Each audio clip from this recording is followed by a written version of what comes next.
Hello and a happy Thursday night to everybody out there. Hello, Keystroke Medium folks, and to all you fine people in the chat. Everybody say hello. We're going to hang out for a few minutes, let other folks filter in since it's right at 8 o'clock now. Everybody give me a shout out in the chat to let me know I'm just not talking into the void. According to this thing, one person is watching, but there's more people than that in the chat, so I think this thing's lying to me. Oh, there's two. All right. It's not just me. How's everybody in the chat doing tonight? Jason Johnson, how you doing, man?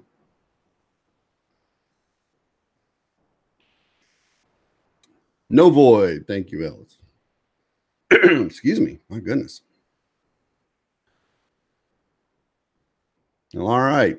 Jason says he's ready to take notes. That sounds good. Consistently, Christy. How you doing, Christy? Thanks for joining me.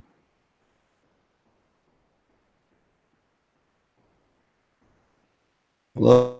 Okay, well, we're just going to, like I said, hang out for just a few minutes, let some other folks filter in if they're going to, and then we will get this show on the road. Just to give you a quick rundown of what I'm going to do tonight, basically, we sent this out to a lot of people. We tried to get the NaNoWriMo people to post the little video I did announcing it. Thanks, Christy. What else would she do on a Thursday night? We tried to get the NaNoWriMo people to share it with their audience. We sent it to some Facebook groups and so on and so forth. I think that video got like 700 something views. So I am of the opinion that maybe some folks who don't know me and don't know Keystroke Medium will be watching this. So I'm going to start off by sort of introducing myself and telling folks, you know, why I know a little bit about writing, and then I'll get into the method and what I call it and why I call it that, and we'll go through. By the end of this installment, my plan is for everybody who's following along and kind of do it to actually have a solid idea for a story and be ready to move on to the next phase, which I will do in another week or so, depending. I'm toying with the idea of doing these consecutively. Originally, the goal was to, by the end of October, before NaNoWriMo starts, to have everything done and just do a show every Thursday night between now and then. But you never know. It might switch up. Who knows? That's the beauty of the indie lifestyle. We can change when we want to.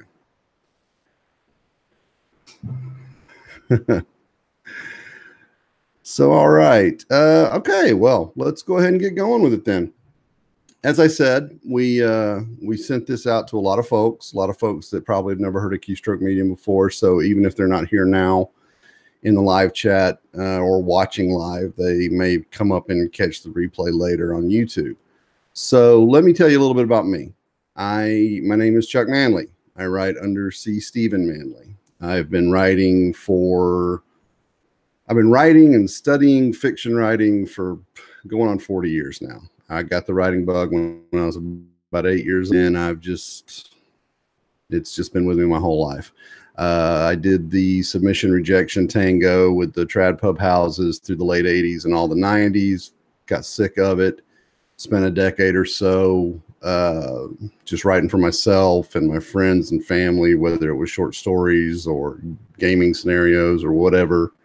But I never stopped being creative. I never stopped telling stories. And then in 2014, someone brought KDP to my attention, and it's been off to the races ever since. If you want to know more about me and why I kind of know what I'm talking about, I'm going to drop a link to my website in the chat, and you can go to that and check out my bona fides if you are so inclined. So, what are we doing here? What's the point? Why am I doing these shows or this series of shows? Well, as I said, it's primarily to help people who maybe struggle with getting that first draft done, because I've done years. I've been in dozens of critique and craft groups all across the U.S. I've seen a lot of people with a lot of different speed bumps that they run into in their writing. And a lot of times, these speed bumps stop people from finishing a manuscript that they're working on. I think that happens a lot to folks who try to do NaNoWriMo. So the idea here is to demonstrate the method that I use to get from initial idea to the end on a workable first draft. This is not going to be something you want to hit publish on Kindle. It's not something you're going to want to send to an agent or a publisher or anything like that. But what you're going to have, if you go through the steps, is something that you can tweak and polish and edit until it is something that you would be comfortable hitting publish on or sending to a publisher. But the thing about it is, you've got to get to the end, because you can't edit a blank page. You've got to have something to work with before you can get it out of the world and share your creativity with the masses. So that's the goal of this series, to show you my method for getting those first drafts done. I call it tactical storytelling. And I know that sounds kind of cheesy, but it's what works for me. And the reason I call it that is because without going into my overly dramatic childhood I will tell you that I didn't really learn to think in a planning way until I got into the Air Force in my late teens.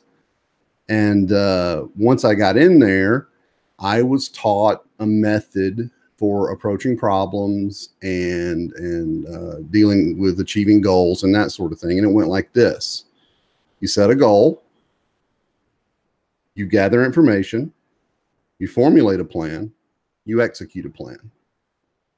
And to me, that, I was even writing back then, and that summed up the way I approached writing stories so well that over the years into this medium and this craft. So the tactical part is really just about the steps you go through to plan to get to the end and get the manuscript done the way you want it done. So what exactly does that mean? How do you do these individual steps and everything? Well, setting a goal is really simple. It's, you want to write a book or a story, whatever. So you need an idea, and that's essentially the goal setting part. You want to write a story about this thing, about this idea. And once you've done that, you start going through the other steps. The thing you do after that is you start gathering the information you need about that idea. And that would include your research. You know, if you're writing a spy thriller and it's set in, you know, Venice or something, you want to do some research about Venice. You know, you want to find out places and things that you can throw into your work to kind of add flavor and realism to it. So that's the gathering information part. The formulating a plan, that's outlining basically, but don't freak out. All you pantsers out there, I can hear you running. It's like, yes, stampede. No, don't do that.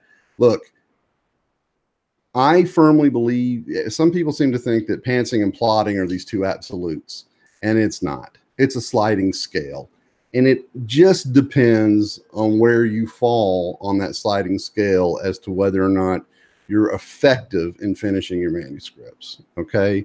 So what I'm going to show you, what I do, is what I like to call pantsing with a plan. There is going to be a little bit of an outline, but there's still going to be plenty of room for the discovery writing, for what I consider the fun part, you know, where you can go in and the characters kind of take over and do what they want to do, and you just kind of go along for the ride. So when we get to the formulating a plan part, you know, don't stress out too much, all you pantsers, because I'm not going to tell you that you're locked in a cage or anything like that. And then there's executing the plan, and that is writing, you know, but there's a lot of different ways to write. It's not just sit down, ass in chair, pump out words. I mean, there's a lot of different ways to get there. You know, it's going to have to do with your schedule, your environment, how you manage your time. Because I mean, like I've got kids and responsibilities and everything else. So, you know, a lot of people, it's hard to find time to get this stuff done. But there are a lot of different ways to get it done, and there are people out there in very similar situations who get it done. So we're gonna take an episode to kind of look at how you get the words down the best possible way. And after that, it's just going to be a matter of, you know, getting it done. But what I'm hoping will do is that you guys will follow along, and that by the time these are all over, you know, you'll be able to sit down and hammer out a story. You'll have everything you need to get NaNoWriMo done in the month of November. So let's take a little break here for a second, and let's, anybody want to ask me anything? Tell me I'm full of shit, whatever. Come on, let's see.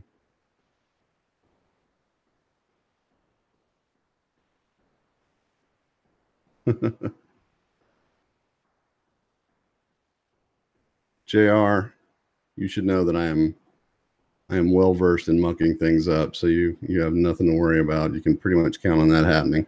This thing's already going way faster than I planned. Let's see. Thanks, Kayleen. Where are you on the scale? Where am I on the scale as far as pantsing and plotting? Like I said, I like to do where everybody got shy when I started asking for questions. Well, that's like I said, this is going way faster than I thought it would. I could probably pack this whole thing into one night. I'm a little more to the pantsing side because I do start out with like I said, with a plan, and I'm going to show you how I do it. But it's more of a guide to keep me on track and keep me from going too far off the rails. So I'm more on the pantsing side of the scale, but I never go into it just completely blind. It's like school. No one wants to be that person. Consider this an AMA, guys. You can ask me anything you want to ask me. Writing, religion, and politics are off the table, but anything else, that's fine.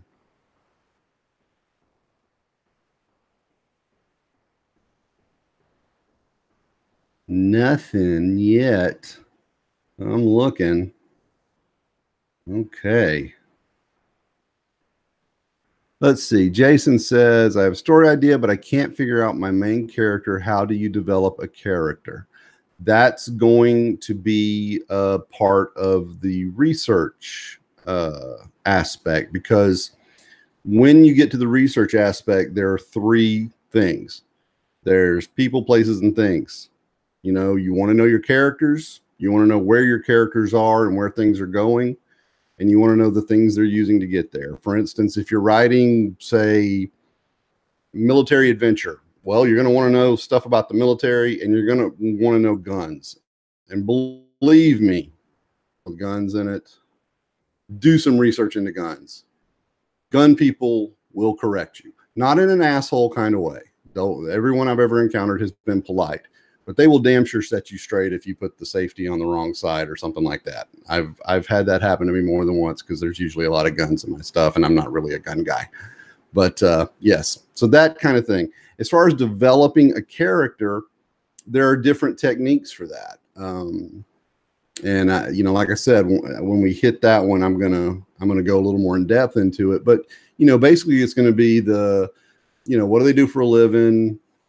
Did they grow up? You have to create this life for them and this personality for them, and then kind of figure out how they would respond to different things. And again, there are techniques for that, and I am going to go into that in another episode, assuming I just don't do this all night and wrap everything up at once. All right, let's see.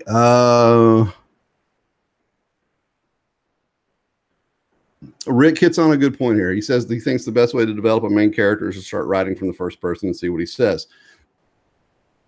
Excuse me. That is something I do. I actually will have my characters tell me about themselves. And that's one of the techniques I was going to discuss. But that's a very good one, Rick. Let's see. Christy says, how do you decide if an idea is good or not? Everything can be written, but should it? Ooh, that's a good one, Christy. Here's the thing, and the Sean Platt of the SPP guys says this all the time. You got to know your why. I don't know that there's such a thing as a really bad idea. Some ideas might be, say, inappropriate. Like if you're going to write about something really, really offensive just for the sake of being offensive, you know, there might be somebody who enjoys that, who agrees with you or whatever, but is it going to be appropriate to the audience you're looking for? I say, unless you're just to some crazy extreme with your idea, like say you're going to write a book about how Nazis were right or something, you know, just if you really want to write it, just write it. Because if you feel strongly about your idea, odds are good there's going to be somebody else that feels that strongly about it. Don't worry up front about whether or not it's a good idea. There's a lot of books that have sold millions of copies that weren't good ideas in a lot of people's opinions, but they caught on and there were a lot of people they resonated with. The thing about it is, if you write something in your voice from your heart, it's not going to seem special to you because that's just you. That's the way you see the world. You know, you'll write this thing and say, well, there's really nothing special in here. It's just the way I do things. But everybody else isn't you. And you might have a super unique perspective on a story element that no one else really sees that way, but you don't know it because you aren't them and they aren't you, and you can't see the world through each other's eyes. So unless your idea is just completely gross or something, I don't know that you can know if it's a good or a bad idea. But if you really want to write it and it resonates with you, screw them, write it. Don't worry about what the rest of the world says until it's out there. That's pretty much what I say about that. Do something that makes you smile. It's a good idea. Hey, Kara, how you doing, girl? Kara Stein, welcome to the Keystroke Medium chat. This is a friend of mine that lives here in town with me. One second. Some characters. Thanks for the advice, everybody. Chuck, you do not suck at all. That was beautiful. Thank you, Christy. I'm glad to help. Okay, so let's talk about ideas. You know, like I said, the first step of tactical storytelling is to set a goal, which in this case is to write a book about an idea. So where do the ideas come from? How do you find ideas? What is it the muse? You know, does the muse come fluttering down on her little gossamer dragonfly wings and tap you on the ear and suddenly you've got an idea? Or is it something a little less magical? Look, ideas are everywhere if you know how to look for them. The thing about being a writer and looking for ideas, in my opinion, is you just have to keep your eyes open. You've got to look and you've got to question. One time, and I think I've told this story on another podcast long ago, but I'm going to tell it again. One time back in my 20s, this was in the 90s sometime, there's this nurse I'd been trying to go out with, and we were going out on our first date. And back then I had a 280ZX with Target top roofs and all this stuff. And I had the roofs out and we're heading downtown. We're going to go out for a nice dinner, the whole bit. And we're going through the historic district of town. And all of a sudden I spot something out of the corner of my eye and I hit the brakes and I backed up, freaked her out. She did not know what the hell was wrong with me, why I was doing this. But I saw a door on a house, a front door, and it had a window in it, which in and of itself is not a big deal, right? But this window was like dead center, way down low. I mean, on an adult, if somebody knocked on your door and you went to look out the window, you'd be looking at like their belly button and their junk. I mean, it was way down there. And I stopped and I stared at that thing for a few minutes. And I'm like, window so far down on that house. Who would do that? Why? What possible reason could there be for that? That's not functional at all. Why would that be done? And eventually I ended up writing a short story called The Front Window.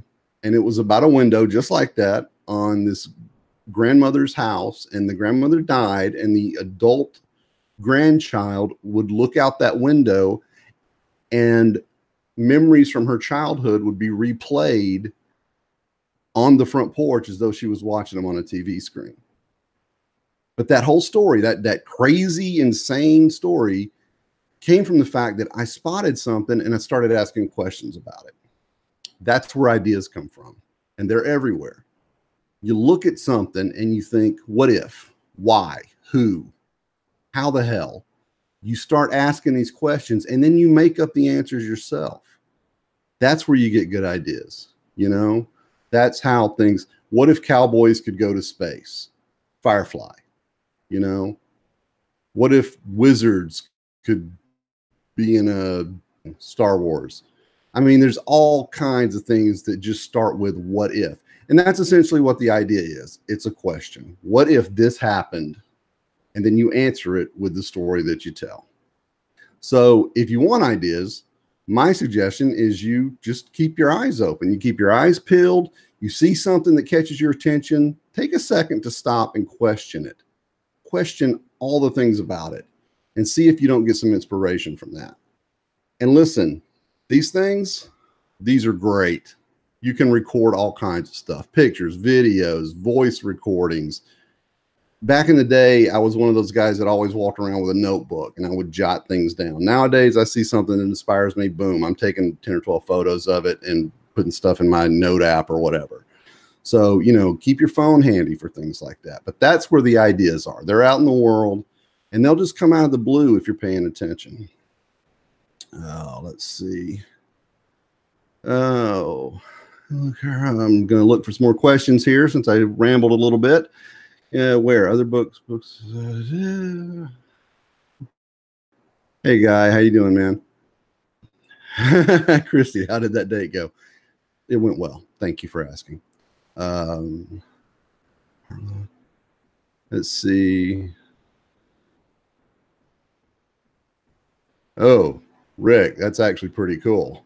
Yeah, I like that. See right there. That's the kind of thing I'm talking about. You pay attention and you start filling in the blanks for yourself.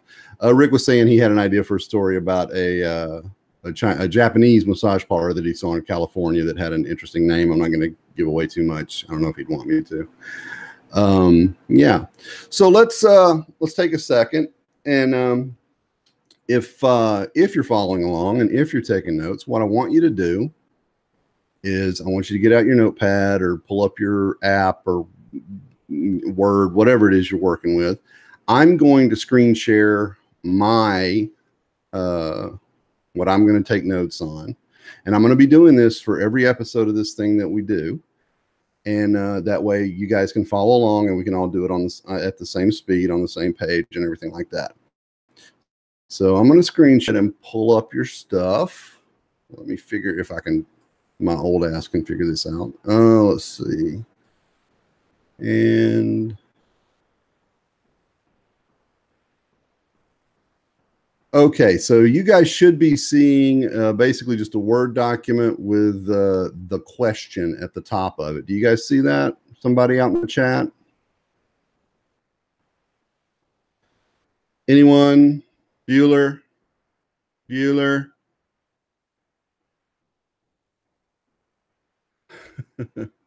I enjoyed Cowboy Bebop too, Christy. All right, fantastic. So this is what I want you to do. I want you to put something similar to that on your page and fill in the blank. Come up with an idea for a story in the form of a question or a series of questions. It doesn't have to be one line. I'm going to go with one that, and like I said, I said this in the video before that I've taught this class a number of times live. It's the first time I've tried to do it on video, but I'm going to just go with one that I've used before. What if a serial killer was loose in Atlanta? Okay, that's a starting point. And then I'm going to say, what if that serial killer was in a cult? Now, you guys who know me know that I'm at my heart and soul, I'm a fantasy writer. I've got a space opera series out there that folks enjoy, but for the most part, fantasy and horror, that kind of thing is really my first love.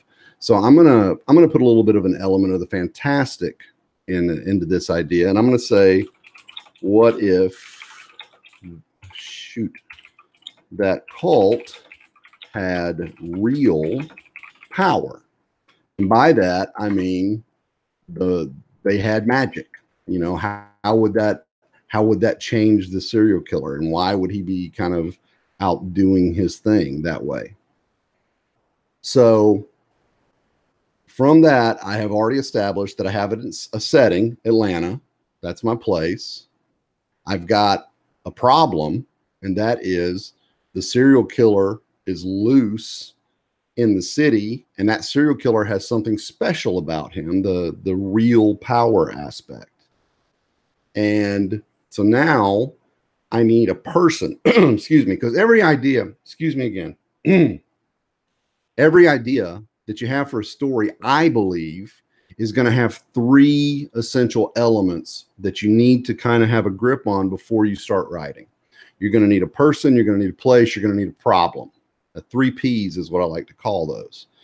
The person is going to be your protagonist. This is the hero of the story. This is essentially who the story is going to be about, who you're going to follow for the most part, that kind of thing. The problem, that's kind of self-explanatory. It's the thing that's keeping your protagonist from getting what they want, or the thing that's stopping them from moving forward. And in the place, obviously, that's your setting. In this case, I've chosen modern day Atlanta. The problem is the serial killer, compounded with the fact that that serial killer has something special about them. So now I need a person. I need a protagonist. So I'm going to say, what if a detective, actually, let's actually go straight police detective. What if a police detective and her, let's go with a female, let's go her journalist brother have to stop the killer. So now I've got my person, and I went ahead and, just for the fun of it, because I tend to like to have two protagonists, or not necessarily protagonists, but a protagonist and kind of a sidekick, or just a co-protagonist. It just depends on the nature of the book. But I've established that I've got a police detective who's in charge of catching the serial killer. I've determined that that police detective is female, and that she has a brother who's a journalist. And for one more point, let's say, what if no one else believes that the killer is special? Okay, now this is not a terribly original premise for a book. There's a killer on the loose. There's something special about him. The detective who's trying to catch him and his partner, her partner, know there's something special about the killer, but no one wants to believe them because stuff like that just doesn't happen. It's not a terribly original idea. It's been done over and over again over the years. Here's the thing, guys. Nothing is really new. Nothing. Everything pays homage or is just outright stolen from something else. It's just the way it is. We've been telling stories for thousands of years. So really, you're going to have a hard time finding anything that is truly, truly original. The trick, though, is that even though this story this idea may not be terribly original, I've never told this story. And what's going to make it somewhat original is the fact that I will be putting my spin on it. That doesn't mean there's anything special about me. It just means that my voice, my perceptions, my way of writing, all of that is going to be a new twist on an old idea. And there is nothing wrong with that. So if you're someone who gets hung up over coming up with this new brilliant idea and you come up with an idea, then you go, oh no, somebody else already did that. And it just, that nobody's going to run and read that. That's not original enough. I have to be original and special. Stop doing that, because you'll never get anything done, because you're going to find examples of everything under the sun. There's just nothing really new out there. So make it new by making it yours. That's how you take a older idea and turn it into something special. So this here that you're looking at right now, this is my idea for my story. And I think that this is my goal. This is the story I want to tell. So I have set my goal, and I want you guys who are going to follow along with these things to do the same thing. Write out as many questions as you need, write out whatever you need to do, and have your idea and really kind of gel it in your head. Okay, I'm going to stop sharing this page. If I can figure that out. There I am. Hello. So that's it. That's how I come up with ideas for a story. And that's how I record them when I'm getting ready to write a book. And most of the time I do my stuff, oh God, on notebooks and loose pieces of paper. And I'm going to show you guys a little thing here. Hold on. Whoops. Oh yeah, here we go. That's what I need to do. All right. So here's a wider view of my office. You'll see here, I've got a map on my little board. I've got my plot points here that I like to try to get the stuff. I've got a clipboard I keep over here. I'm working on a sci-fi project right now. That's a map of the Milky Way where all my guys are going and stuff like that. Why am I showing you all this? Because this is what you're working up to.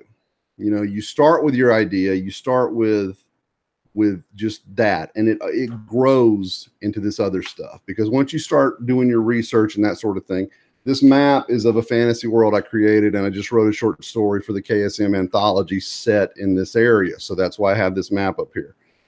These are the two books that are the predecessors to the one I'm currently working on. So I keep them handy so that I can reference back to them.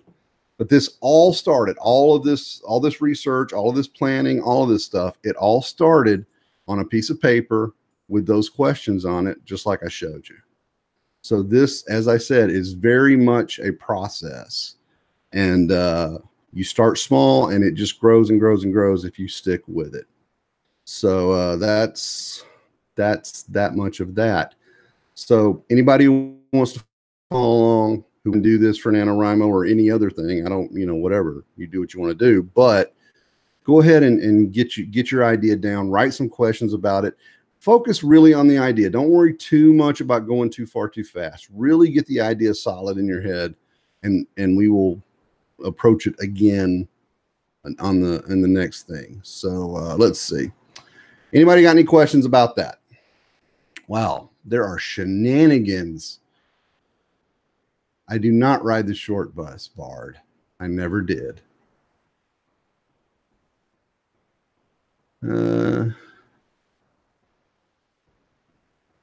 There's stuff we forgot about.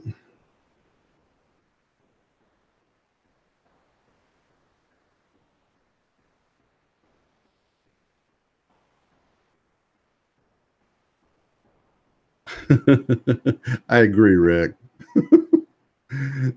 Look, I'm old. I love spiral notebooks. I'm just, that's all I've ever used, really. Oh, Christy wants to know if anyone has ever done pins and strings like a conspiracy theorist for a story. Anyone? I haven't done actual pins and strings, but I have done those mind mapping software things. I think the people that do Scrivener have one. I think it's called Scapple or something like that, where it's kind of the same deal. You have a thought balloon and you draw a line out to another thought balloon, and it's kind of the same idea, just digital. Quick, unrelated question. How did you make that map? Jason asked that. Jason, that is actually a fantasy setting that I created, good God, 15 years ago for a role-playing game. And I just liked it. I named it Amiria. and my wife's name is Amy because I kind of named it after her. And that's why I can ever not write fantasy and anything else. But I can't remember the name of the software, but it was made for creating gaming type maps. But like I said, this was over a decade ago, so I really don't remember. I just still have all the pictures of it and stuff on my computer, so I just printed that out for reference. Spiral notebooks fall apart. Well, everything falls apart eventually, Christy.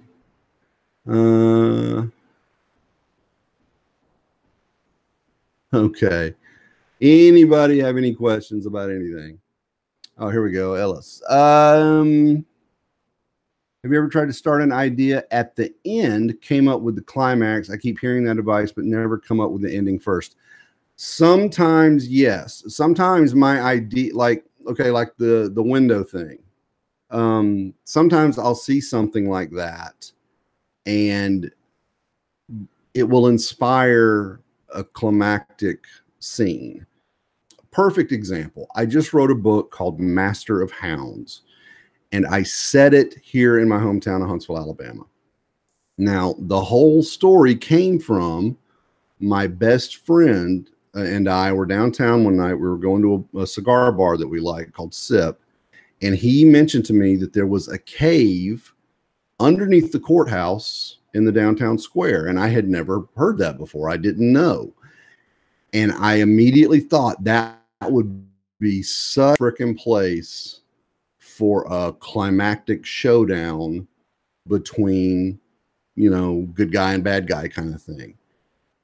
So by the time I was on my second drink and halfway through my cigar, I had pretty much had the whole story in my head, and the cave shows up in the last couple of chapters. So that can happen. When you get inspired by something, it may be something that starts a story. It may be something that ends the story. But as long as you've got that to latch onto and work out from, that's actually where the mind mapping thing comes in handy. Is if you're not thinking linearly about the story, that those are useful for that, in my opinion. But you can start with the end. It just depends on what inspires you. Let's see.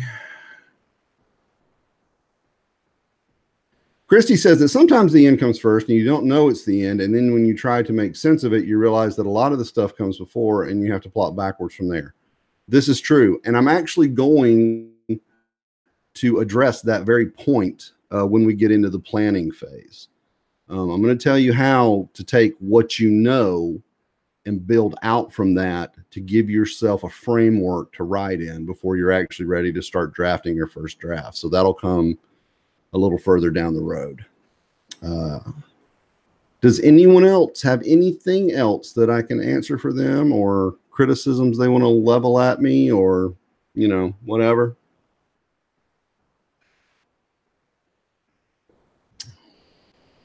Crickets. I really wish I could figure out how to do sound effects on these things, because I'd like to have music to play us in and play us out, and, buttons I could push for burp sounds and things. That'd be awesome. Let's see. Jason says for his story idea, he has an idea for the beginning and an ending, but he's not sure how to get from that starting point to that ending point. How do you figure out how to fill in the middle? The marshy middle, as I like to call it. A lot of writers run into that. A lot of writers, they've got a great opening, great ending, but getting from one to the other without making it a short story is tough. And they call it the saggy middle, the marshy middle, different things, because it's when the action tends to slow down. And as you're kind of ramping back up to the climax, one of the ways to handle that, and again, this is something I'll go into down the road, is subplots are great for that. Little, not necessarily like, things where you got to shoot people or anything like that, but just tension between the characters, small conflicts that can carry you through that middle part without them becoming without it becoming too boring. Romantic subplots are great for that. The middle's a great place for two characters to finally hook up and release the tension you've been building for the first 2/3 of the book or whatever. So there are ways to get there. And again, I'm going to address that. And also, and I'll go ahead and say this now, I was going to save it, but when we get to that part, I was going to tell you guys, I was going to tell you, you could reach out to me, and if you wanted me to look at when I show you how I do those points, if you wanted me to look at yours and give you some suggestions, I'd be happy to do that. But again, let's wait until we get, so I can tell you how I get things done. Let's see. Rick says, I need more action figures. You think so? I mean, Josh has got me beat. Okay, but come on. Josh doesn't have the enormous jar of dice and all the cool gaming books. I got a big ass dragon over here. You know, come on. I'm doing all right. I got a skull. Josh doesn't have a skull. I have my own personal Bob. I got that guy and I drew stuff on it, like arcane symbols and things on his head, so I could call him Bob, like from the Dresden Files. Let's see. They're not dolls, Bard. I can sound effect. Oh, you can do sound effects if you're doing this from your phone? I didn't know that. Cool.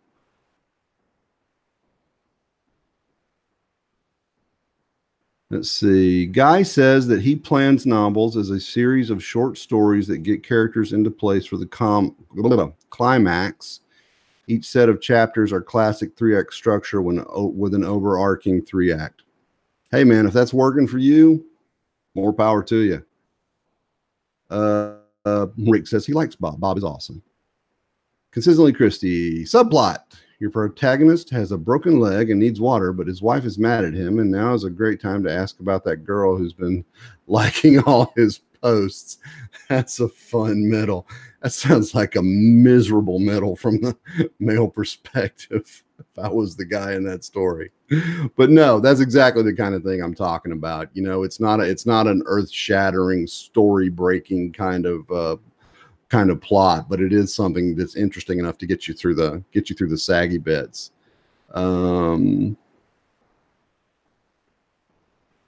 Just record the sounds on voice memo or whatever and have it ready. I meant. Oh yeah, you mean like I can just hold up my phone and yeah, that's actually a really good idea. See, 50-year-old brain. It's already starting to go on me. It's all the whiskey. Well, all right, guys. If no one has any other pertinent questions, like I said, I didn't know if this was going to go the whole hour or not, but I hope I've gotten you started. I tell you what I'd like you to do, if you can help me out, is maybe go and I think what I'm going to do is I'm going to post a poll in the Facebook group as to whether you guys want me to do these weekly or more often than that to get through them. Like I said, the idea was I wanted folks to be ready to do NaNoWriMo if they wanted to tackle that. But of course you're going to get homework. This is a class, man. Just, you don't have to do it. I'm not grading you. But what I'm going to do, the idea was for folks to be ready to do NaNoWriMo if this method was something that they could get any value out of. But if you want these episodes more quickly so that the ideas and things are fresher in your mind, I'll look at doing a more aggressive schedule, and maybe we can get them out there more. So I'm going to put a poll up in the Facebook group, and you guys can like vote for more often or just weekly, and that'll give me some idea of how I can best serve my viewers. Okay, Christy has a question. You may not be able to answer this, but is Ellen doing the edits on the anthology? I have this fear for finding me and jabbing me in the neck with a red pen. I don't know if we're supposed to talk about who's doing the edits or not. Josh is kind of handling that. So I wouldn't really worry so much about, I don't know where you live, Christy, but Ellen's kind of out of pocket at the moment. So, you know, maybe she won't be able to find you if it's her. I don't know. She's feisty though. She is feisty. I'll run it by Josh and see if we're supposed to talk about that. I really don't know. So anything else, guys? All right. Well, I hope this first episode of tactical storytelling with yours truly, you know, was useful to you. If not, you can let me know in a nice, quiet, polite way at some other time. And if it was, then I will see you next time. And I'm going to sign off for the evening. You guys take it easy and go get to work. Bye.